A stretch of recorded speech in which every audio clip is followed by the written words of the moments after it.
one of the problems for the auto industry is it is potentially agreeing to a labor contract with very high rates of inflation. We're hearing other unions, airline unions in particular, getting 10 to 12% per year increases. Well, if auto prices start to go down and auto companies sign on to these big union wage increases, they're going to have a horrible time with profits. And our fear has been for years that they were going to be disintermediated, disrupted, and perhaps even destroyed by the massive shift from the internal combustion engine to electric. That's the first shift. And then even more so from human-driven cars to autonomous cars. So we're watching those negotiations.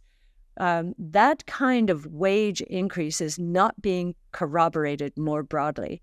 The average hourly earnings index in today's employment report was up 4.2% on a year-over-year basis and 0.2% month to month. So that's annualizing at roughly 2.5%. That year-over-year increase peaked at 6%, ironically, in March of 22, when oil prices shot up as Russia invaded Ukraine. And then on interest rates, again, we'll get into this with the charts, but just to explain what's happening right now, we have seen an inverted yield curve for more than a year now. I guess it was July of 2022, the yield curve as measured by the difference between the 2-year Treasury note and the 10-year Treasury bond yields, inverted July of 22, has been inverted since. And very recently and rapidly in this last, I'm going to say 3 weeks, we've been through what's called a bear steepening. What that means is short rates stayed very high, and the Fed, certainly the reason for that, and long rates started moving up.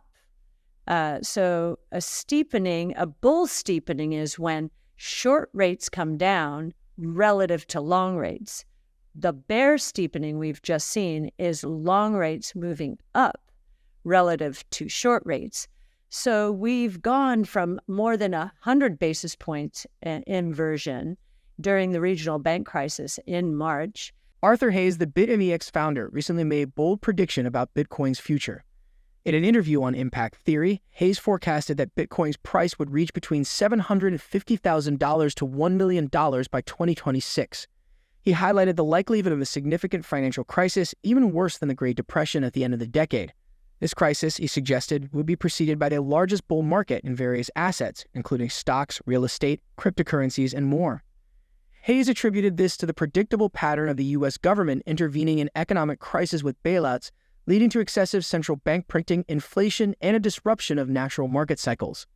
Among the factors Hayes believes will drive Bitcoin's rise are mounting government debt, high inflation, and the structural problems in the U.S. economy. He emphasized that the U.S. banking system's insolvency and its struggle to manage debt would contribute to this scenario. Hayes also pointed to the potential approval of a spot Bitcoin ETF and the upcoming halving event as catalysts for Bitcoin reaching a new all-time high in 2024. This, he believes, will be followed by substantial growth, ultimately pushing Bitcoin's price to $1 million. Let's continue our discussion with Cathie Wood. Back to roughly 30 to 35 basis points. Still inverted, still a harbinger, we believe, of recession or continued rolling recession and much lower inflation rates. But many people do not agree with that. They think it's a harbinger of a soft landing because it is unusual at this stage for this kind of steepening to take place. We do disagree with that. We actually understand why long rates are going up. Well, first of all, there's the profligate government spending. So, the Treasury is issuing new supply of Treasury bills and bonds and notes to support the spending out there. We think that is going to die down and that most of the stimulus is behind us. But nonetheless, this is one thing the Treasury market has had to deal with. The Fed is letting its long-term and other securities roll off its balance sheet in quantitative tightening. What that means is it does not buy them back. It used to buy them back when it was in a quantitative easing mode. It is not. It's letting them roll off now. But there's another variable that most people are not discussing, but that we think is very important.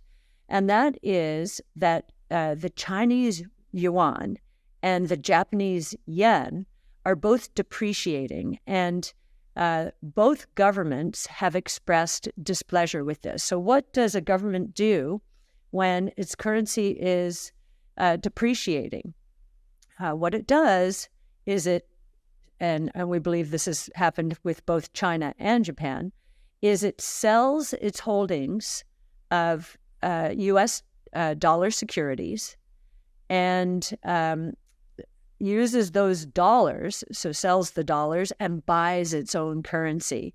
And so they've been doing that aggressively, so aggressively that Chinese dollar reserves have dropped from $1.2 trillion to roughly $800 billion in the last year or so. And Japan is doing the same. Now, why are they doing that? What do they fear? Well, a depreciating currency is inflationary for these economies, and it lowers the purchasing power of consumers. And in China right now, their property sector, so 75% of their savings are in the property sector, that has been demolished. Property prices down 10, 20, 40%. And it doesn't seem like that deterioration has stopped yet. So the Chinese consumer is not happy. We keep an eye on pork prices. That's the price that they really care about, a very important food staple to them. And pork prices are down, and we do believe that the Chinese government is managing those pork prices down by stimulating the supply. So the last thing China wants to see is a big surge of inflation to encourage more protests. There have been protests already because consumers are not getting back funds that they had stored on wealth management platforms in the form of effectively money market funds.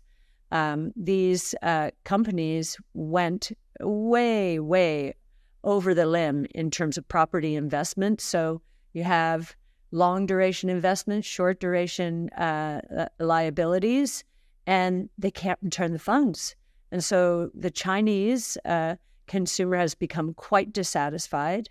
And the last thing the government needs is an inflation problem and another hit to consumer purchasing power.